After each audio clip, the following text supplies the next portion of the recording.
Hello viewers, আসসালামু আলাইকুম। স্বাগত জানাচ্ছি সবাইকে আজকের টিউটোরিয়ালসে। আজকে আমরা এসএসসি ফিজিক্সের দ্বিতীয় অধ্যায় অর্থাৎ গতির এমসিকিউ নিয়ে কিছুটা ডিসকাস করব। আজকের ভিডিওটা যারা নবম দশম শ্রেণী বা যারা এসএসসি পরীক্ষা দিবে তাদের জন্য, বিশেষ করে 2024 ব্যাচে যারা এসএসসি পরীক্ষা দিবে তাদের জন্য আজকের ভিডিওটা। যে কোনো বা নবম দশম বা যে কোনো এসএসসি লেভেলের যে শিক্ষার্থীরা আছে তাদের জন্য আজকে ভিডিওটা। আজকে আমরা এসএসসি ফিজিক্সের এমসিকিউ পার্ট 1 করব। এরপর পর্যায়ক্রমে আমরা পার্ট 2, পার্ট 3 এরকমভাবে এমসিকিউগুলোর সলিউশন দিব এবং সিকিউ এবং অন্যান্য যে সাবজেক্টের যে সমাধানগুলো ওগুলো দেওয়ার চেষ্টা করব ইনশাল্লাহ। তো এখানে আমি গুরুত্বপূর্ণ কিছু বোর্ডের এমসিকিউ রাখছি আজকের পার্ট 1-এ, এবং পরবর্তী পার্ট 2, পার্ট 3 এরকমভাবে এই প্রশ্নগুলোর, এই এমসিকিউগুলোর বা সৃজনশীল যেগুলো আছে ওগুলো পরবর্তীতে সলিউশন দিব। আজকে কয়েকটা এমসিকিউ আমরা পার্ট 1-এ সলিউশন করব। তো দেখো যে প্রথম যে এমসিকিউটা কি বলছে। এক ব্যক্তি 7 মিটার ব্যাসার্ধ বিশিষ্ট বৃত্তাকার মাঠ সম্পূর্ণ 2 পাক ঘুরলে তার সরণ কত? একজন ব্যক্তি যদি একটা বৃত্তাকার মাঠ, ধরো মাঠটা এরকম বৃত্তাকার একটা মাঠ, সে যদি কয় পাক ঘুরে, এটা যদি 2 পাক ঘুরে বা এটা 3 পাক ঘুরলো, যে কোনো ক্ষেত্রে এটা সে যদি ঘুরে, মানে বৃত্তাকার পথে কোনো বস্তুর সরণ কি? বৃত্তাকার পথে কোনো বস্তুর সরণ শূন্য। যখনই তোমাকে বলবে বৃত্তাকার পথে কোনো একটা বস্তু ঘুরছে, আবর্তন করছে, যা কিছু করছে, এর সরণ কত, তার মানে ওর সরণ কি? এক কথায় ওর সরণ কি? শূন্য। বৃত্তাকার পথ বললে, সরণ বললে ওর সরণটা কি হবে? শূন্য। কোনো বস্তুর সরণের মান হলো আদি অবস্থান ও শেষ অবস্থানের মধ্যবর্তী নিম্নতম যে একটা দূরত্ব থাকে ওইটাই হলো কি? সরণ, আদি অবস্থান। সেক্ষেত্রে এই বস্তুটা কি হয়? একটা সরলরৈখিক পথ থাকে, এরকম ভাবে যেতে পারে পথটা, বা এরকম ভাবে যেতে পারে, হ্যাঁ, এটা হলো কি? একটা সরণ। কিন্তু বৃত্তাকার পথে সবসময় মনে রাখবে যে বৃত্তাকার পথে কোনো বস্তুর সরণ শূন্য হবে। বৃত্তাকার পথ বললেই তার সরণ কি? শূন্য হবে। এটা কিন্তু অনেকবার অনেক বোর্ডে আসে, এই প্রশ্নটা খুবই ইম্পর্টেন্ট, খুবই ইম্পর্টেন্ট এই প্রশ্নটা। অনেকবার অনেক বোর্ডে আসে এবং এখানে যে কয়টা প্রশ্ন রাখছি খুবই ইম্পর্টেন্ট, এবং পরবর্তীতে আরো গুরুত্বপূর্ণ এই এমসিকিউ গুলো দেওয়ার চেষ্টা করব পার্ট 2, পার্ট 3 এভাবে। এজন্য পরবর্তী এমসিকিউ বা পরবর্তী যে কোনো টিউটোরিয়ালস এর জন্য অবশ্যই চ্যানেলটা সাবস্ক্রাইব করবে। আমার চ্যানেলটা নতুন, এবং ভিডিওটা ভালো লাগলে অবশ্যই একটা লাইক দিবে, তাহলে পরবর্তী ভিডিওর জন্য আমি অবশ্যই অনুপ্রাণিত হব। তো এখানে বৃত্তাকার পথ বলছে, এর সরণ বের করতে বলছে, তার মানে এর সরণ কি হবে? শূন্য হবে। এরপরে 2 নম্বর যে এমসিকিউ কি বলছে দেখো। 10 মিটার ব্যাসার্ধ বিশিষ্ট একটি বৃত্তাকার পথ দুই সমস্ত দুইয়ের একবার ঘুরে আসলে কত দূরত্ব কত দূরত্ব হবে? 10 মিটার ব্যাসার্ধ বিশিষ্ট একটি বৃত্তাকার পথ, এটা যদি সে ঘুরে আসে, তাহলে কোনো বস্তু কোনো বস্তু আর ব্যাসার্ধ বিশিষ্ট বৃত্তাকার পথে একবার ঘুরে আসলে, কোনো বস্তু ব্যাসার্ধ মানে কি? ব্যাসার্ধ মানে তো আর, ব্যাসার্ধকে আমরা আর দিয়ে প্রকাশ করি, তাহলে আর ব্যাসার্ধ বিশিষ্ট পথে একবার ঘুরে আসলে এটি তার পরিধি সমান দূরত্ব অতিক্রম করে। অর্থাৎ এটা টোয়াইস, এটা হলো টোয়াইস পাই আর, টোয়াইস পাই এর এই যে পরিধি সমান এই যে দূরত্ব সে অতিক্রম করে। দেখো এখানে এই যে একটা বৃত্তাকার পথ, হ্যাঁ, এই বৃত্তাকার পথে কতবার ঘুরছে? এই দুই সমস্ত দুইয়ের একবার সে ঘুরছে, তাহলে সে তার যে দূরত্বটা, একটা দূরত্ব, সেই দূরত্বটা তাহলে কত হবে? দূরত্বটা কত হবে? সে যে এতটুকু পথ ঘুরছে, তার দূরত্বটা হবে দূরত্ব টোয়াইস পাই আর গুণ কতবার ঘুরছে সে? দুই সমস্ত দুইয়ের একবার। তাহলে এখন দেখো 2, এখন তার যে একটা ব্যাসার্ধ ছিল, তো ব্যাসার্ধটা কত? 10 মিটার বা 10 মিটার তার ব্যাসার্ধ ছিল, তাহলে আর এর মান কত? 10 মিটার। পাই আর কত? এটা গুণ অবস্থায় আছে, এটা তো আমরা সবাই জানি, এটা কি অবস্থায় আছে? গুণ অবস্থায় আছে, তাহলে গুণ করে দিলাম 10 মিটার। আর এখানে যে এইটা আবার আরেকবার লিখলাম, এখানেও কাটাকাটি করা যেত, তাহলে এই 2 আর এই 2 কিন্তু কাটা যায়, তাহলে আমাদের থাকতেছে কি? তাহলে আমাদের কি থাকতেছে, টোয়াইস পাই গুণ 10 মিটার, এটাই তো আমাদের থাকতেছে, তাই না? তাহলে এটা এটা কত নম্বর অপশনে আছে আমাদের? এটা আছে আমাদের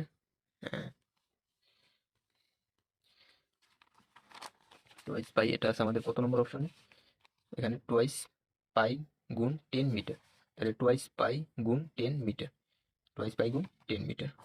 তাহলে আমাদের অপশন নাম্বার কত? অপশন নাম্বার ক, অপশন নাম্বার ক সঠিক অ্যান্সার। এখানে কিন্তু অন্যান্য অপশনগুলো কিন্তু আমাদের মিলতেছে না। এরপরে দেখো 3 নম্বর যে প্রশ্নটা, দোলনায় দুলতে থাকা শিশুর গতি কোন ধরনের গতি? দোলনায় দুলতে থাকা শিশুর গতি কোন ধরনের গতি? এখানে দোলনায় যে একটা শিশু দুলে, দোলনায় যে একটা যে কোনো একজন শিশু যদি দুলে, তার গতিটা কি? অবশ্যই সে কিরকম দুলে, যে এরকম একটা দোলনা, এটা একটা দোলনা, এখানে একটা শিশু এদিকে একবার দুলতেছে, এদিকে একবার দুলতেছে, তাহলে এই যে তার যে গতিটা, এটা সে পর্যায়ক্রমে এদিকে একবার আসতেছে, এদিকে একবার আসতেছে, এটা কিন্তু পর্যায়বৃত্ত গতি, পর্যায়বৃত্ত গতি হয়, এটা কিন্তু পর্যাবৃত্ত গতি হয়। কিন্তু তার চেয়ে ভালো এখানে অ্যান্সারটা যদি বলি আমরা, সরল স্পন্দন গতি, এইটা হলো মোস্ট অ্যাপ্রোপ্রিয়েট যে অ্যান্সার, সেটা হলো এটা, যে সরল স্পন্দন গতি। যখন আমরা একটা প্রসঙ্গ কাঠামো, দোলনায় যে একটা দুলতে থাকে, এই বস্তুটা যদি একটা প্রসঙ্গ কাঠামো আমরা হিসেব করি, তাহলে এই যে দোলনায় দুলতে থাকা বস্তুর, দোলনায় দুলতে থাকা বস্তুর গতি, এখানে আমাদের কি হয়, সরল স্পন্দন গতি হয়। তাহলে এখানে সবচেয়ে ভালো যে অ্যান্সারটা সেটা হলো কি, সরল স্পন্দন গতি। এরপরে 4 নম্বরে, একটি বস্তু ভূপৃষ্ঠে মুক্তভাবে পড়তে থাকলে এর বেগ প্রতি সেকেন্ডে কত হারে বৃদ্ধি পায়? আমরা জানি যে এখানে বেগ, দেখো এখানে কিন্তু বেগ আছে এবং প্রতি সেকেন্ডে বৃদ্ধি পাওয়ার কথা বলছে। তার মানে বেগ, বেগ আর আর এখানে আছে কি, সময়। আমরা জানি প্রতি সেকেন্ডে বেগ বৃদ্ধির হারকে কি বলে, ত্বরণ বলে। সময়ের সাথে বা প্রতি সেকেন্ডে যে বেগ বৃদ্ধি পায় তাকে বলে ত্বরণ, এবং বেগ হ্রাসের হারকে কি বলে, মন্দন বলে। তাহলে এখানে প্রতি সেকেন্ডে সময়ের সাথে বা প্রতি সেকেন্ডে বেগ বৃদ্ধির হারকে কি বলে, ত্বরণ বলে। কিন্তু এখানে কি বলছে, মুক্তভাবে পড়ন্ত বস্তু, মুক্তভাবে পড়তে থাকা বস্তু বা পড়ন্ত বস্তু।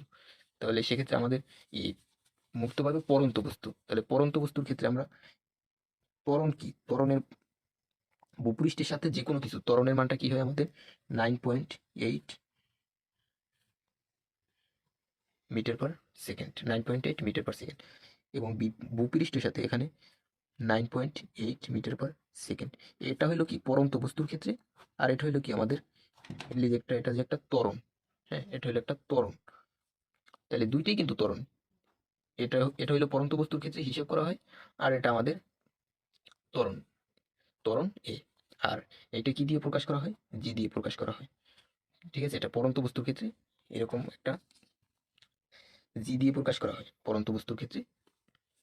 তাহলে এখানে আম, পড়ন্ত বস্তুর ক্ষেত্রে মানে এখানে বেগ বৃদ্ধির হারকে কি দিয়ে প্রকাশ করা হয়, কি মানে প্রতি সেকেন্ডে কত হারে বৃদ্ধি পায় সেটা বলছে আর কি, প্রতি হারে কত হারে, মানে দুইটাই তো ত্বরণ নাকি, তাহলে সেক্ষেত্রে এখানে কি হবে, অ্যান্সারটা হবে কি 9.8 মিটার পার সেকেন্ড। এই প্রশ্নগুলো কিন্তু খুবই সহজ, এবং ম্যাক্সিমাম বোর্ডই এই প্রশ্নগুলো কিন্তু তোমাদের দিয়ে থাকে, বোর্ড পরীক্ষায় তোমাদের এই প্রশ্নগুলো কিন্তু দিয়ে থাকে।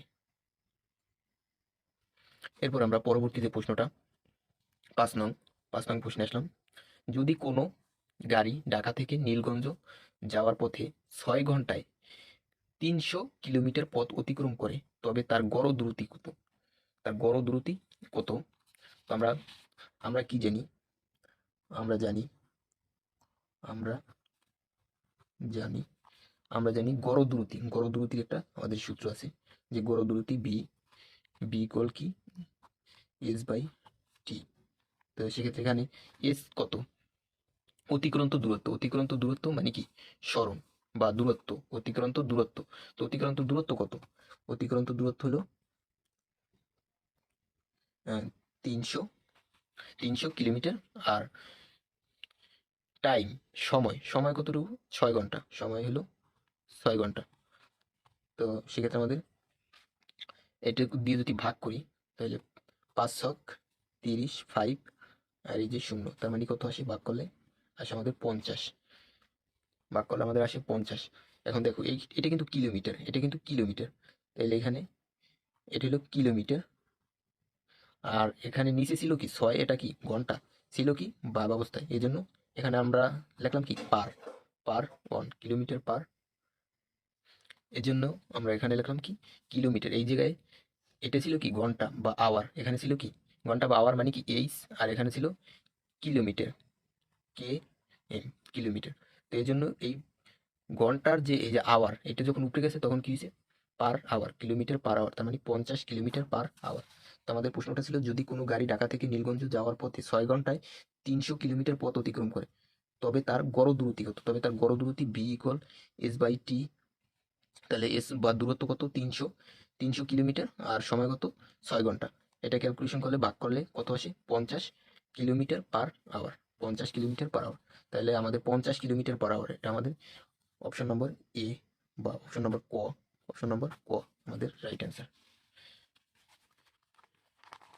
এরপরে দেখো 6 নম্বরে, কোনো গতিশীল বস্তু টি সময়ে ডি দূরত্ব অতিক্রম করলে তার অতিক্রান্ত দূরত্ব বি, অতিক্রান্ত দূরত্ব তার দ্রুতি, সরি এখানে তার দ্রুতি, একটু আগে যে আমরা বললাম যে দ্রুতি মানে কি বি, বি ইকুয়াল কি এখানে দ্রুতি, বি ইকুয়াল কত হবে এখানে দ্রুতি, বি ইকুয়াল কি দূরত্ব, দূরত্ব বাই সময়, দূরত্ব ভাগ সময়। একটু আগে যে আমরা করলাম যে এখানে বি ইকুয়াল কি দূরত্ব, এখানে আমরা লিখলাম কি দূরত্ব বা সরণ এস, এখানে যদি আমরা লিখি যে দূরত্ব বি ইকুয়াল কত এখানে ডি বাই টি, এটাও কিন্তু আমাদের হয় ডি বাই টি, এটাও কিন্তু আমাদের হয়।